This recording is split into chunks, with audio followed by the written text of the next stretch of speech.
A.Parkavi, Assistant Professor working in Theivanai College for Women.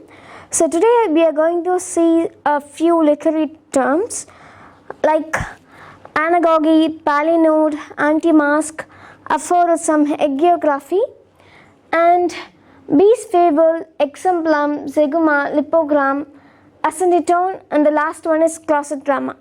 So the first literary term what we are going to see is anagogy.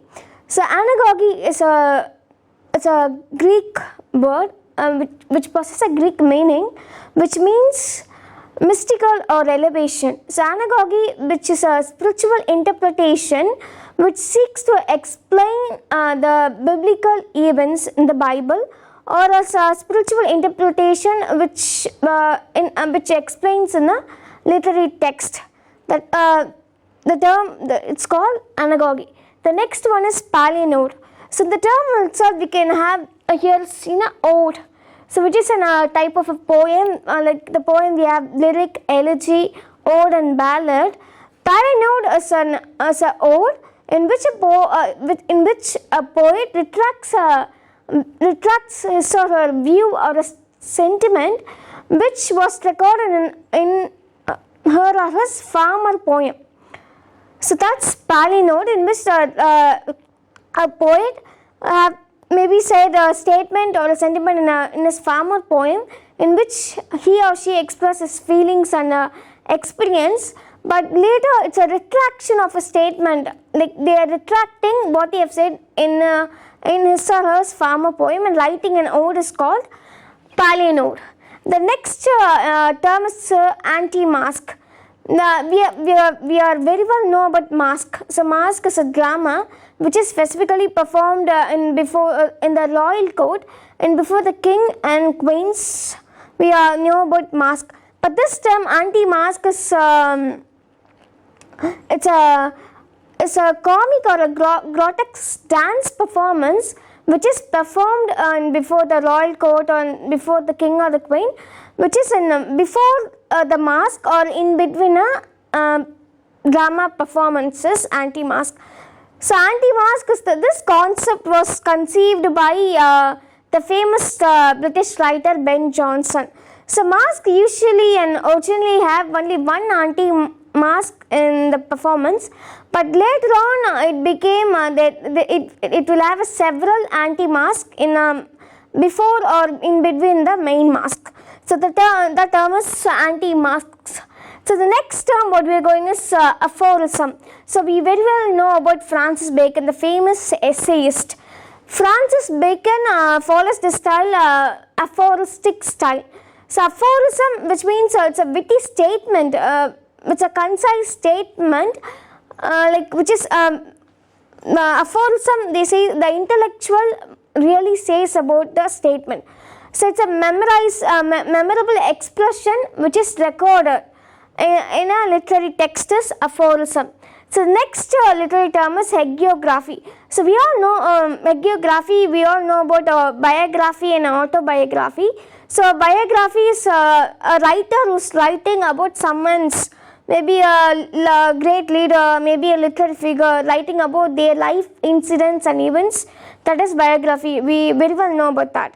And the next one is autobiography. So autobiography is such thing the writer writes about his own life events and incidents, what all happening, his experiences, autobiography. But this term hagiography is such literary term in which a writer writes about the life incidents and experience and miracles of saints. For example, we have Saint Mother Teresa's work, which comes under this term hagiography. And the next term is beast fable.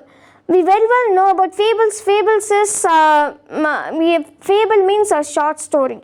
So here the beast fable is a verse or a prose form or a short story where the animal characters, they possess the human features.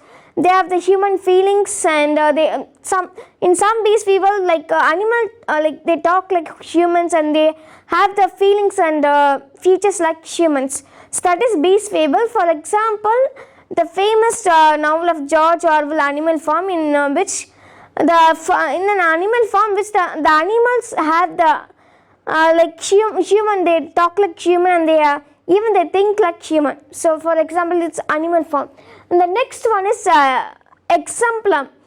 So exemplum is a moral anecdote in which it's an illustrated, which the story which has a moral ending, the moral point.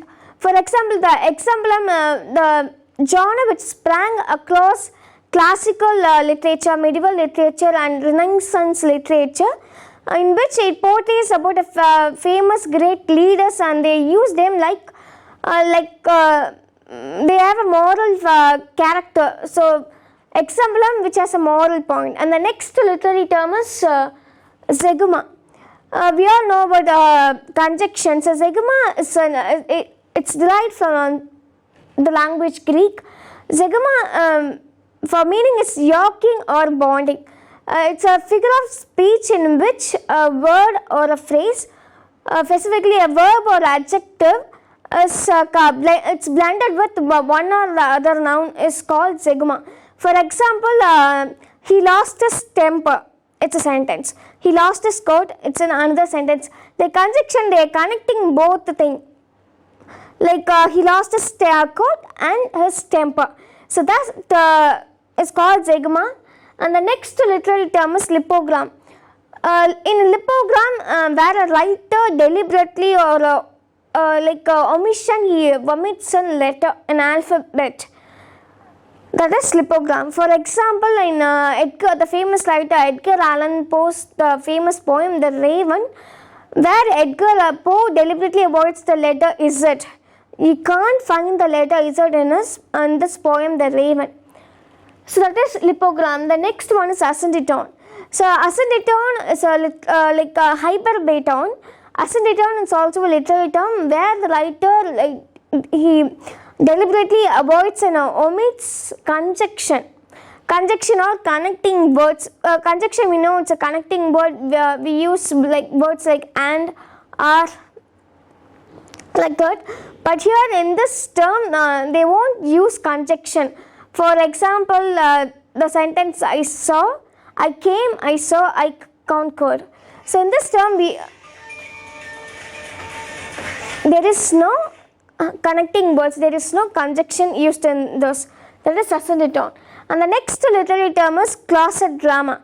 So drama, in the sense we all know about the evolution of drama, like starting from miracle play, morality play, and where drama evolved from all that. The closet drama is it's a drama where it is mainly for only reading.